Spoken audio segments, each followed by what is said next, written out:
جب کسی جوڑے کے ہاں اولاد نہیں نہ ہو رہی ہوتی تو وہ فوراً ڈاکٹر سے رجوع کرتے ہیں.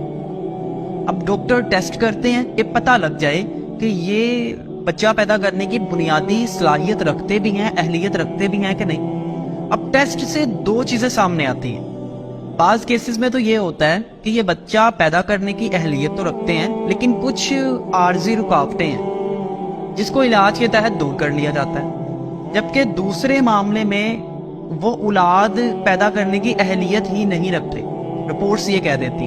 اور اس طرح کے کیسز میں میڈیکل سائنس 100% درست نہیں. لیکن جو میں اگلی بات کرنے والا ہوں اس کو ذرا غور سے سنیے گا کہ اللہ تعالیٰ قرآن پاک میں فرماتے ہیں کہ میں جسے چاہتا ہوں صاحب اولاد کرتا ہوں اور جسے چاہتا ہوں بانجھ بنا دیتا ہوں. اب میڈیکل سائنس نے انکشاف کر دیا کہ آپ بانجھ ہو، آپ بھی افسردہ ہو کے بیٹھ گئے، لیکن آپ بھول جاتے ہو کہ اللہ تعالیٰ نے قرآن پاک میں کیا فرمایا ہے. اس پر کبھی ہمارا دھیان ہی نہیں جاتا.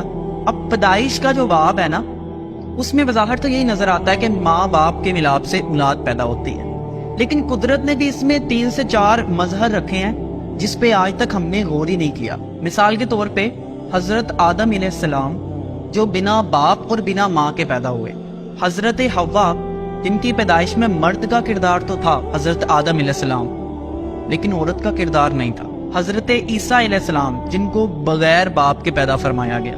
یعنی اس تخلیق میں عورت کا کردار تو تھا لیکن مرد کا کردار بالکل بھی نہیں تھا. انسان کے وجود میں آنے کے لیے یہ تینوں عظیم الشان مثالیں ہیں، لیکن اس کے ساتھ ہی سورت مریم کے نزول میں ہمیں ایک چوتھا مظہر بھی ملتا ہے. وہ چوتھا مظہر کیا ہے کہ حضرت زکریا علیہ السلام جو بہت زیادہ برے ہیں لیکن اللہ سے اولاد کی نعمت مانگ رہے ہیں، اور جواب میں بشارت بھی حضرت یحییٰ کی مل رہی ہے. اور اس لحاظ سے یہ بڑی عام بات ہے کیونکہ آج بہت سے لوگوں کو بڑھاپے میں بھی اولاد جیسی نعمت سے نوازا جا رہا ہے. اب حضرت زکریا علیہ السلام کے واقعے میں جو قابل غور بات یہ ہے کہ وہ بڑھاپے میں اولاد مانگ رہے ہیں. حضرت مریم کے پاس وہ جو پھل پڑے تھے، ان پھلوں کو دیکھ کر انہوں نے وہ بے موسم پھل دیکھے تو خیال آیا کہ اللہ اگر مریم کو بے موسم پھل دے سکتا ہے تو مجھے بڑھاپے میں اولاد کیوں نہیں دے سکتا.